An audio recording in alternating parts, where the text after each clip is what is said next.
Welcome to Making Sense, the podcast for people who want financial freedom without giving up their coffee, supported by our lovely friends at Kiwibank. I'm Frances Cook, an independent financial journalist and fellow financial freedom seeker who makes money simple for you. Now, have you ever wished you could hack your brain so that you actually do all the good stuff you know you should be doing, but you don't?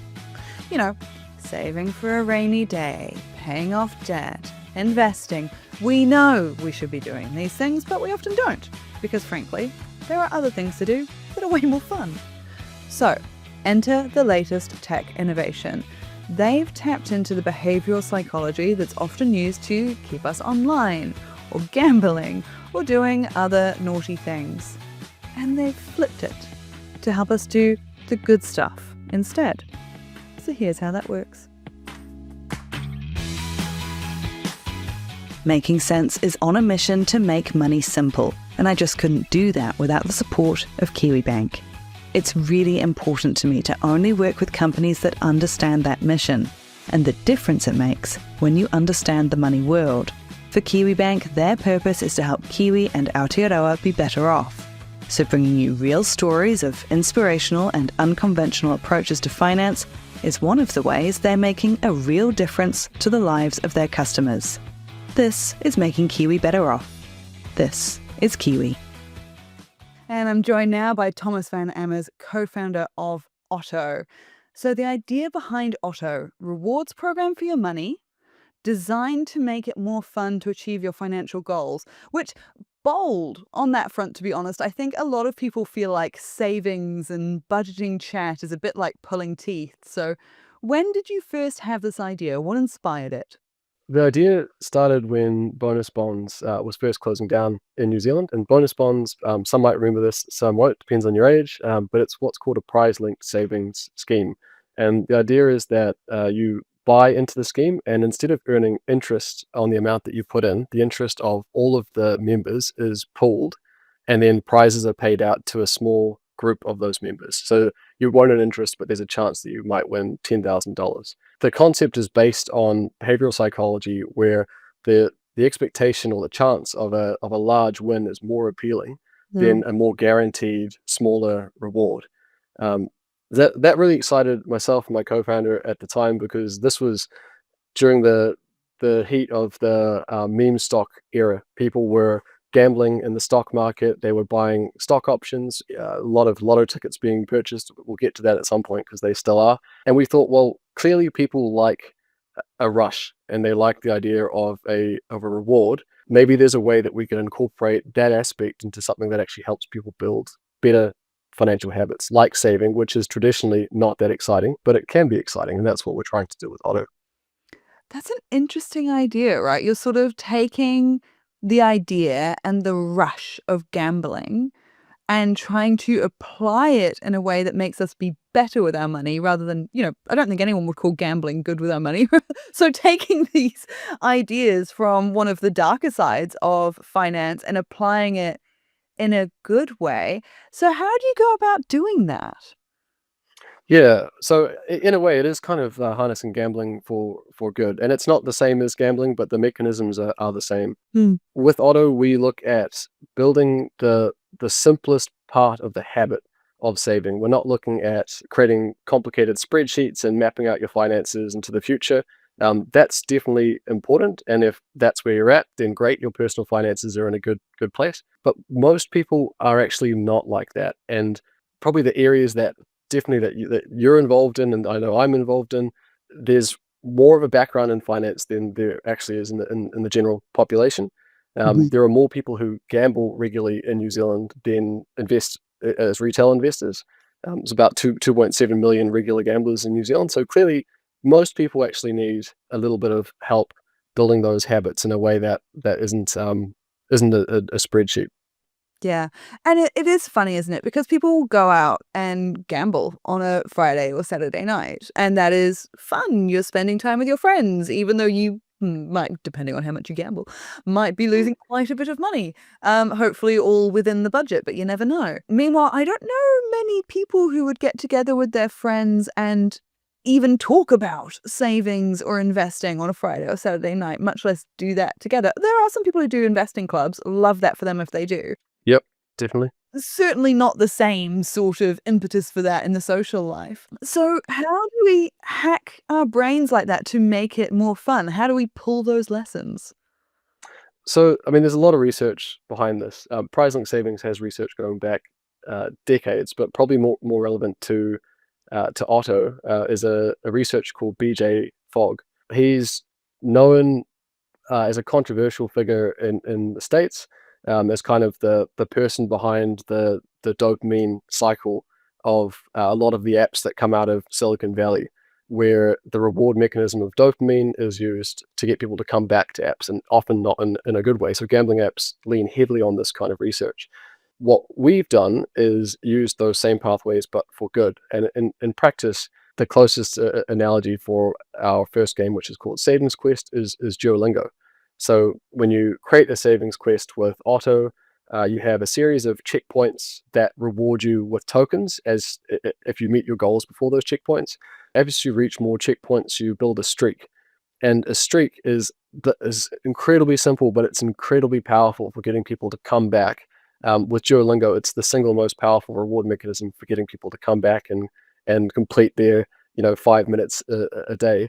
We're doing the exact same thing, but to get people to build and then maintain a habit of saving. And we're not expecting, it doesn't have to be huge things. For some people, 10 cents might be enough to start building a habit. It could be $1. The way that Otto works is that you set your own goals, and it's as long as you've increased by some amount between the checkpoints, then great, you've achieved it. There's also an element of random chance that helps get people into that habit forming process. And so we've got, in between the checkpoints, you might get a bonus reward of a certain variety. We've got things like streak freezes, you can earn additional tokens, or you can win cash, whatever it is. And that just keeps the process of saving feeling more like a game, and not like something that is a chore to do. It's actually fun to take part in. That's the idea. That's brilliant. That is so interesting on how that works. As soon as you mentioned a streak, I'm like, yep, that gets me every time. I mean, I even remember, I don't use Snapchat anymore, but I used to. The Snapchat streaks that you'd have with certain people that you've been snapping back and forth with each other for 5 days, 10 days, whatever, and then you don't want to break them anymore. Those streaks really get you. It's something that I often say, right? That if we just needed information about our money, we'd be fine. There's so much money information out there, it can be Googled. It's the doing it that's hard. Why do you think we struggle to do things that we know would be good for us financially? I think there's a problem with attention these days. Mm. The attention economy is what tech is focused on, which is trying to hijack as much of our attention as possible, and that's done mostly with social media, short clips and whatnot. It's making things that are easy but not necessarily good for us long term more compelling than things that are slightly harder but better for us long term. Mm. And there is, in my view, quite the battle going on for our attentions in that sense. There are lots of ways you could try and tackle that problem, and there are lots of good examples of dollar cost averaging and using budgeting software and understanding personal finance better. And those do work, and they are the right way to do things. They have worked for a long time. They're not actually that new. But then there's also the more tricky situation, which is that most people are actually very short on time and on focus, and they also would benefit from these good financial habits. So with Otto, we're trying to acknowledge that there is a problem, and it's quite a large one. It's not just one in finance. Personally, I think it's one just in general. But this is one way that we can actually help people out and say, sure, there are these things competing for your time. We're not going to try and ping you with notifications every single day, and we actively don't try and do that. But if every 2 weeks you can come back and you can complete, some progress on one of your Otto quests, that's enough to build a habit that will last you a long time. And over the course of your life, those small habits make an enormous difference. Mm. Yeah, absolutely. And the small things I think people often underestimate, the saving a little every week, investing a little every week, just sticking with it and doing a small thing a lot over time can be huge, can't it? I think we're often looking for a big silver bullet, whereas it's the little changes over time that you let snowball can be massive. Definitely agree. you talk a lot about like the power of compounding and compound interest, and it really is this incredible phenomenon. But it's a little bit counterintuitive because sometimes the small decisions, the easy decisions, can actually make the biggest benefit over the next 30 years. An example of this is if you're in a KiwiSaver fund and you're putting in 3% instead of 6%, or you're with a fund manager that's charging you 1% as a management fee versus half of that. Over the course of your lifetime, that's an enormous amount of money that is being taken from you. And to switch is actually quite simple. It's largely automated for most people. Or if you've got a mortgage, the same thing. If you refix at a better rate or change your provider. So again, those are actually levers that do exist now, but people don't seem to be taking advantage of them as much as they could. I was reading this thing the other day on Kiwis loving to dislike their banks and always talking about the Aussies are taking our profits. And, it's true. But at the same time, we don't even leave our banks. So 80% of Kiwis are signing up to a bank that they don't like for some reason, but they stay with them. They don't actually switch. So I guess this kind of feeds into the other side of Otto, is that while it's free for users to take part and build habits, the way that we monetize is that financial providers can offer better deals than what the users of Otto currently have. So, for example, if they've got a mortgage linked to Otto, there might be a provider that comes in and says, we'll offer you 0.5% or 1% lower if you refinance with us. And that's true across other financial products. So it's creating that competition where people can make a relatively easy switch for them that will benefit them financially over their lifetime. And then the financial service providers are happy because they've got a new customer. And then Otto's happy because financial services providers have paid Otto. That's super interesting. It is that thing is we are really sticky, both New Zealand and Australia. We are particularly sticky customers, particularly loyal. And we do pay a loyalty tax because of that, where companies of all types will often offer a better deal to new customers and totally ignore their existing ones. And it blows my mind.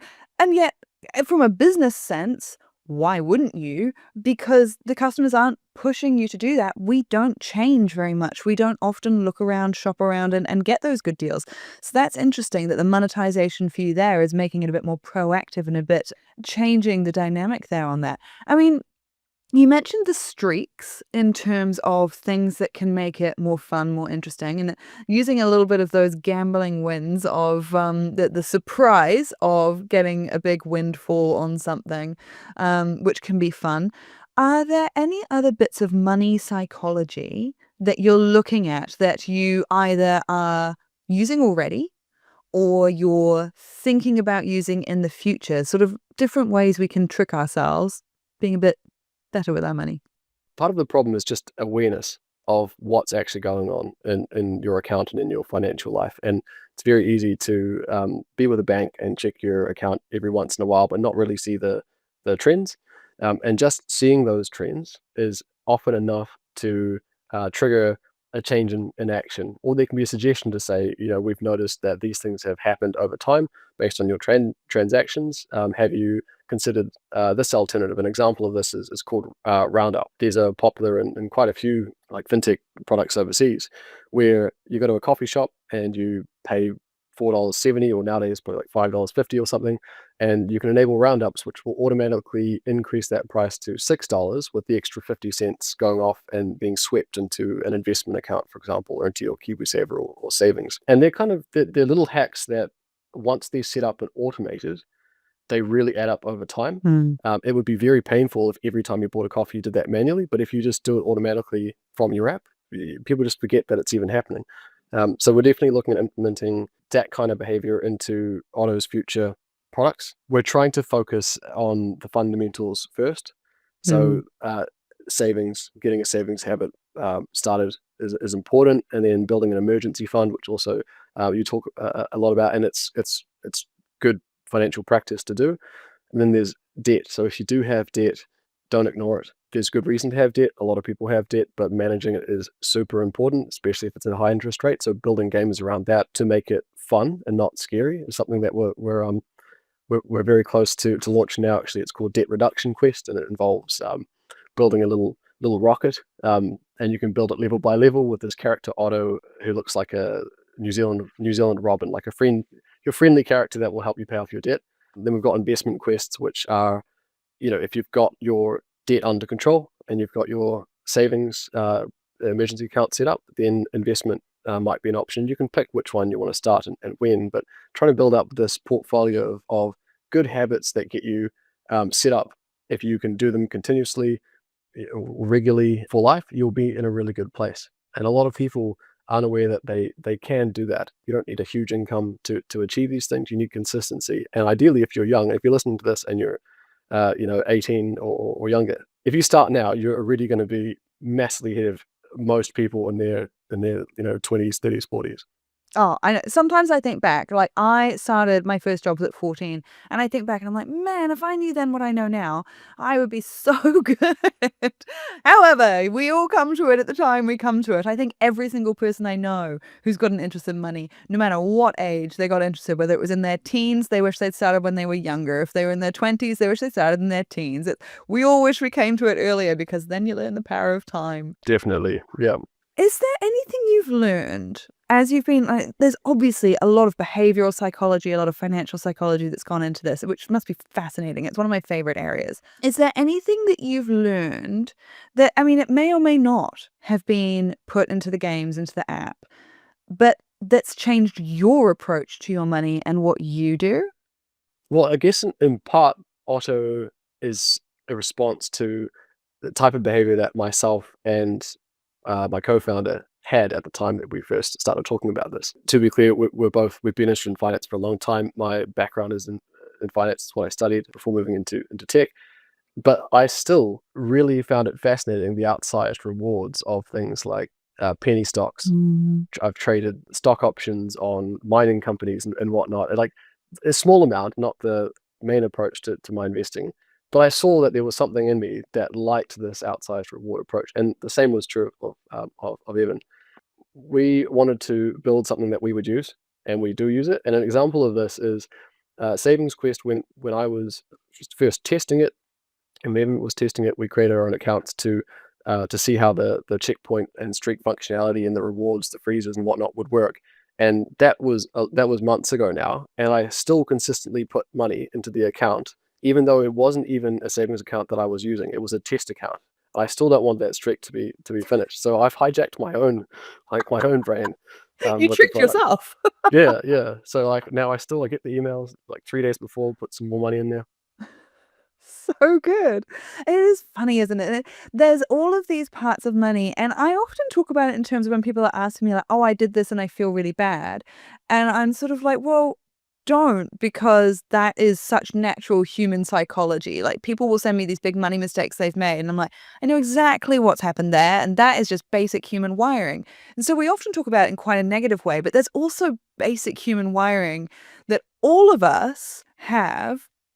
I mean, well, okay, 95%, there's always an exception, but this basic wiring that we can also use for the good stuff. And I don't think, even when you know what's going on and you know how this works, you still go along with it because it's still fun. It still hits those little dopamine points and it still works, even when you know what's going on, right?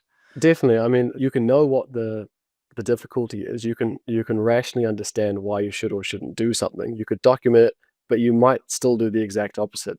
And it's the same in lots of areas of life. So it's common, for example, if you see a doctor and they say, well, have you considered diet and exercise? Like, I mean, I knew that, but what's the easy option? Like that's the medical industry. A lot of the treatments they do is because the simple option is not followed. And that's definitely the case in finance as well. Yeah, I think I had Glenn James several episodes ago now, but he's the host of the Money, Money, Money podcast over in Australia, and he's so fun. He's quite brutally honest, including with himself, and he compared money to diet and exercise, just like you have, but talking about himself. And he said, I could be skinny if I really wanted to put in the work, but I don't. Yep. Yeah. Just kind of loved that. That's great self-awareness, at least. Change starts with some self-awareness.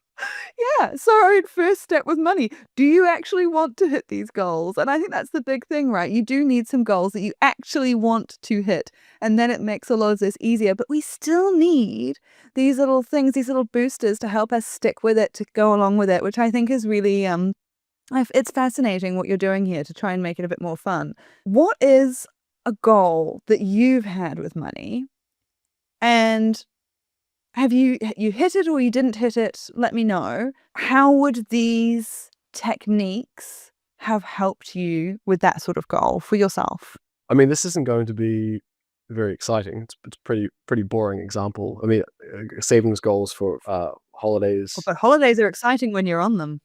they are very exciting. But the approach to saving for me is setting up a dollar amount and a date by which it's needed, and then looking at my expenditure. How much can I set aside as soon as I get paid and still live, an okay existence or a reasonably good existence, and then I just put as much as possible as I can into that goal until it's hit. It's a very simple approach. I don't track it in spreadsheets. That's not my style. I try and track in my head, and mostly I set things up at the beginning so that once they're set up, I can forget about them until the goal is hit.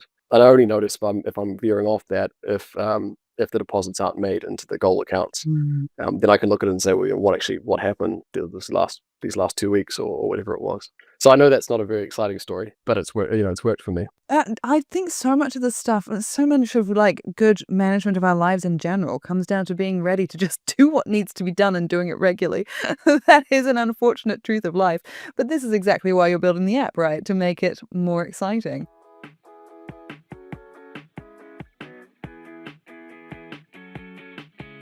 Life is full of ups and downs, so no matter what your everyday looks like, KiwiBank has the products and services to help you manage your money your way. To find out more, head to kiwibank.co.nz. This is making Kiwi better off. This is KiwiBank. One of the things, do correct me if I'm wrong, but you're using a bit of open banking, right, to power this, make it work? Yes. So New Zealand is quite late to this area. Open banking is pretty common all around the world, and yet New Zealand, we're just getting there. So can we start with just a super quick definition? What's open banking? Open banking is the idea that you own your own financial data and that you can grant access to it to other organizations or people at your discretion. Probably the most common example is that if you're applying for say a credit card or a home loan, usually you would have to download all of your transactions and provide your pay slips and a whole bundle of things that you have to send to a bank, and someone manually goes through and reconciles it all. With open banking, you would grant access to your account transactions to the mortgage broker, for example, only those transactions, and they would automatically get access to those and be able to run their models against them without you having to do the manual effort of compiling all of your things, or them having to do the manual effort on there and compiling all those things. That's probably the most common use case for it, but there are many. And as you say, New Zealand is quite far behind Australia, and Australia was far behind the UK. So we're kind of just playing catch up now. Yeah, so on that catch up, where are we at? Because we're looking at reforms and law changes. What can and can't be done currently, and how is that impacting what you're doing in this space? I mean, just to preface this, we use open banking extensively for Otto, but there are definitely experts on the regulatory or technical side. You might have, I don't know, Akahu, which is the open banking provider that we use at Otto, is doing an exceptional job here, and they're really pushing the banks and the industry forward, in my view. But the way it works at the moment is that the major banks in New Zealand have signed up to an agreement through Payments NZ to provide access to payments functionality, account information functionality, and some other standards that they will all provide in the same way. And when I say the same way, I mean there'll be an API that people can use, and it will be the same for BNZ and Westpac and the other banks. Now, that all sounds, well, it sounds great. It might not, depending on what you think sounds great. To me, that sounds great, but it's been extremely slow to be rolled out. This has been in the works for many, many years, and I think BNZ is the only bank that was on target with the timelines for these. They've been a little bit further ahead on the technology side. At the moment, you can get access to account information. Payments is across most of the banks, but there's still no central path to getting access to all of these there are still individual agreements with each of the banks, and they're only the major banks. So all of the financial institutions, the KiwiSaver providers, the fund managers, the neobanks, the other fintechs are not part of this consortium. So in my view, it has a very long way to go. Yeah, I was gonna say, does that drive you nuts a little bit? It must, like, do you have your hands a little bit tied on what you can and can't do here? I mean, it's not like an existential frustration or anything. I think we'll get there. There just hasn't been that much competition in New Zealand. The banks have existed. They've done roughly what people wanted banks to do, and so they haven't needed to do much more. Open banking will force competition in a way that is not really in their interests. So it makes sense why it hasn't been happening. With Otto, we use Akahu. Akahu is an open finance provider that provides a standard API service for all of the banks and a big portion of the financial institutions, so fund managers and KiwiSaver providers and whatnot. For our use case, which is getting account information, that's like name and account balance, that's really all we need. We have a solution. When we want to get to the point of doing things like roundups or account transaction enrichment or social activities where you can save together and whatnot, we're going to need richer APIs, and those aren't available yet. But it's looking like the end of this year is an optimistic view of it. Fingers crossed. Another thought, just as we're talking about, legislation and tricky things that you can run into. I mean, gamification to make us do good things with our money sounds fantastic. There must be, however, some sort of areas where you're a bit like, you have to tread carefully, right? I mean, I think particularly, obviously, Robinhood over in the US, the investing app. To my mind, the idea of making investing fun and easy and mildly gamified is great, right? Because you are getting people to invest and to grow their money. But there has been problems with Robinhood getting a lot of, and sometimes fair criticism of maybe overly gamifying, encouraging people to trade more than they should, to do things that take it from investing, growing wealth, great, to is this actually still good for people? We're hacking people's brains and maybe not a good way to make more money out of them. So as you're setting this up and designing it, and you're clearly coming at this from a place of really wanting to help people and help people figure things out, do things like ditch the debt. Are there ever any areas where you're like, that one we need to tread carefully on? Are there any areas where you wouldn't go? I mean, definitely. It's a really good question, and I think it's a really important consideration because there are definitely ways that these mechanics that we're talking about in Otto and in Robinhood and share apps and whatnot can hijack people's behavior for the wrong thing. And I totally agree that in Robinhood, for example, if you buy something on margin and confetti flies up on the screen and there's a bell or something, that's clearly not a good thing for a lot of people. So we think about it a lot at Otto. We try and just keep things simple. So we're not trying to issue debt or reward people for getting into debt, for example. We're not enforcing strict rules around the amount that someone should save. It should be based on their income and their own circumstances.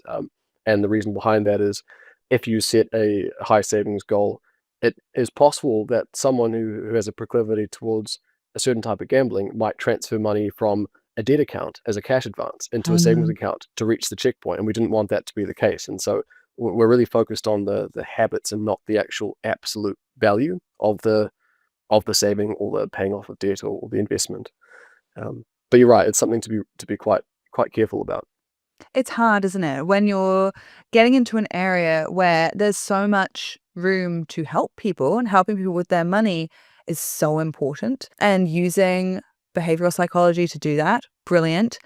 It's such a tightrope to walk because people's situations can be so different and you can accidentally manipulate things the wrong way, eh?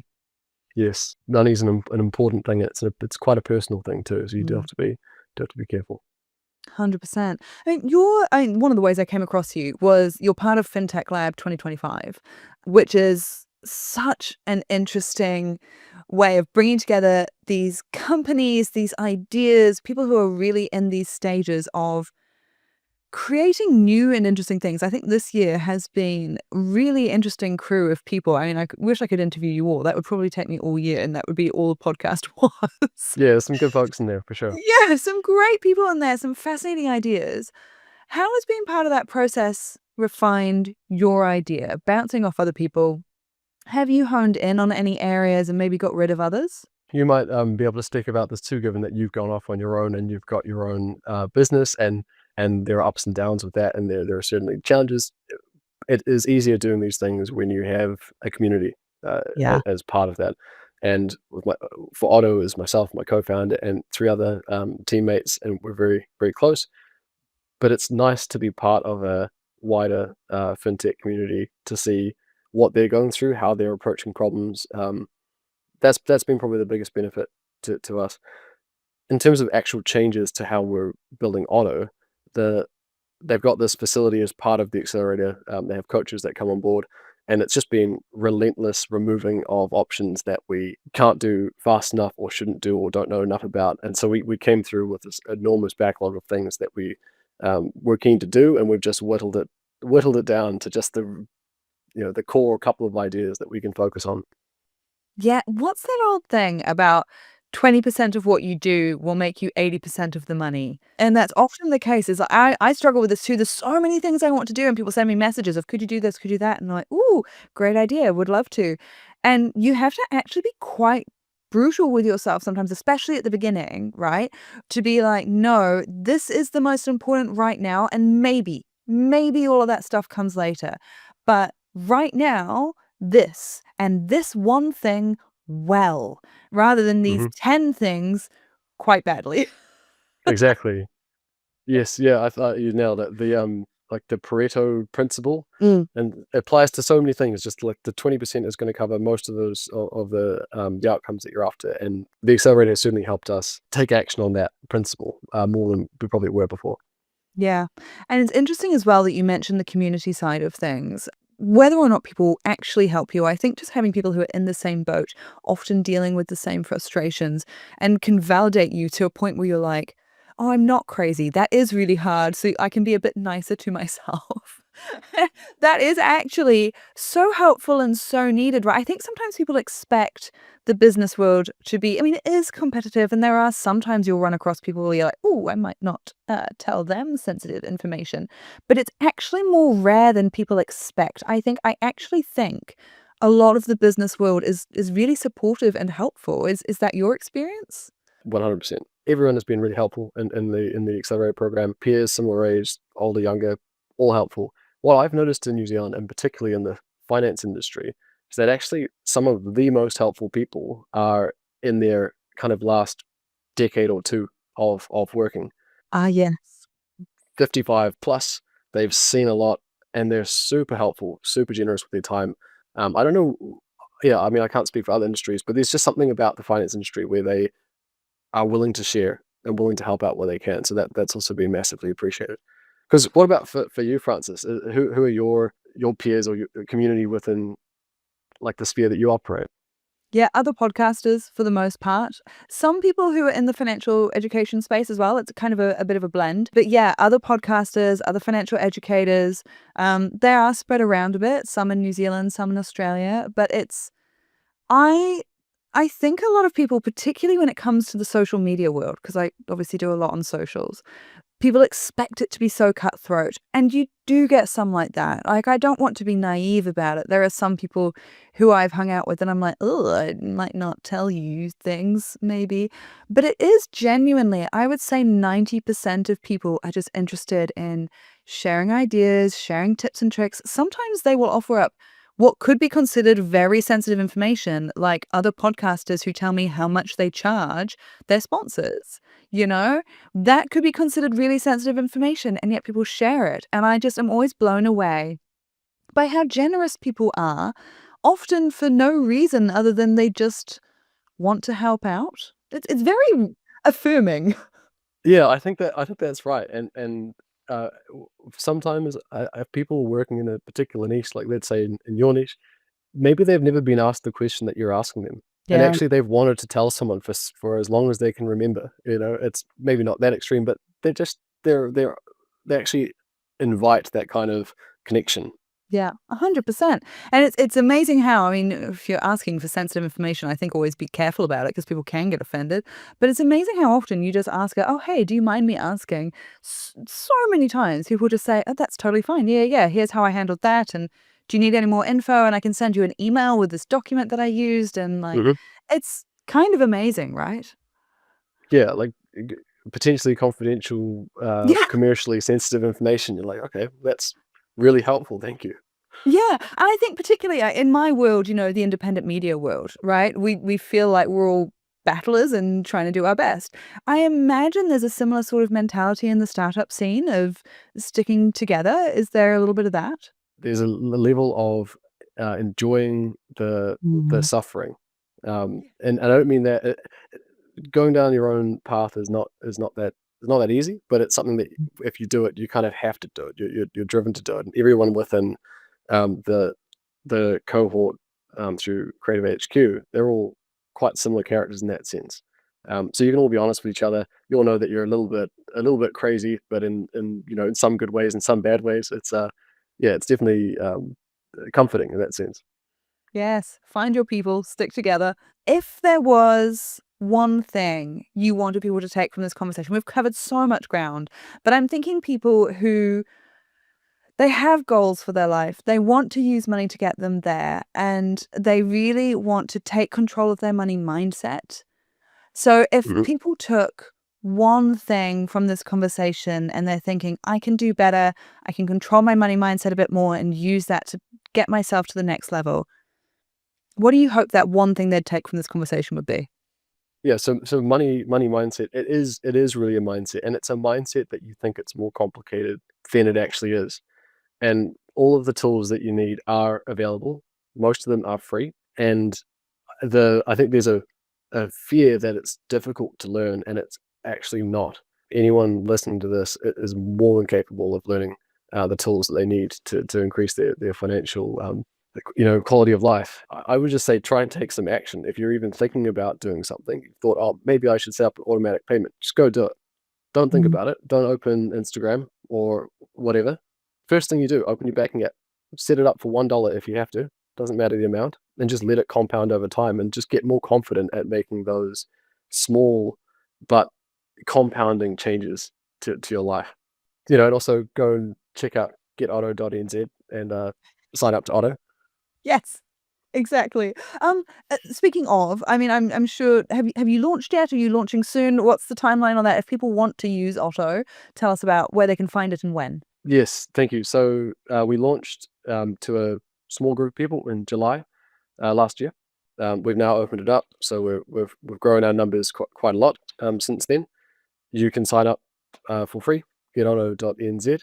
The next thing that we're working on, and I really wanted to talk about briefly here, super excited about it. We're tentatively calling it Fortune Fund, which is a modern take on bonus bonds, which hasn't been around for many years. We're super excited about it. We're going to do it in a really fun, simple way. So you can sign up to Otto, or you can sign up to the wait list for Fortune Fund on getauto.nz. Perfect. And Otto being OTTO, right? Yes. Excellent. Perfect. Well, thank you so much. That's Tomas van Ammers, co-founder of Otto. Some fascinating things there. Give it a hoon. If you want to pay off debt, save a bit more, but you struggle to stick to it, well, here you go. Let them hack your brain for you a bit. And also, if you have more questions about this, anything else to do with money, you can find me all over social media. So send those through and I will try to get them answered for you in a future podcast episode. It's Francis Cook NZ, and that's Instagram, Facebook, TikTok. I'm on LinkedIn too if you're feeling nerdy. And there's also the Money Memo newsletter if you want to make sure that social media algorithms don't get in the way of us talking to each other. You can sign up to that on my website, franciscook.co.nz, or of course it's in the links in the show notes of this episode. Most importantly though, we're almost done with me telling you to sign up to things. Most importantly, click subscribe to Making Sense podcast so that you never miss a tip or trick with your money. Until next time, have a great day.